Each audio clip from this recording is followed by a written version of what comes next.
Hello everyone, in today's video I'm going to show you how to remove Gmail account access from any unwanted website or third party. So the first thing, open any browser you want and open your Gmail.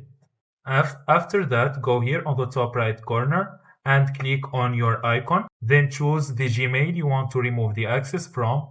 I will choose this one, then just click on manage your Google account.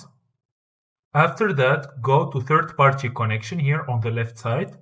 Then you will see all the apps that are connected to your Gmail. So choose the one you want to remove. For example, I'll choose chess.com here. Click on it. Then go here and click on delete all connections that you have with chess.com, for example. Then click confirm. And that's it. You are no longer connected to chess.com. If you find this video helpful, don't forget to like and subscribe in the channel. Thank you for watching.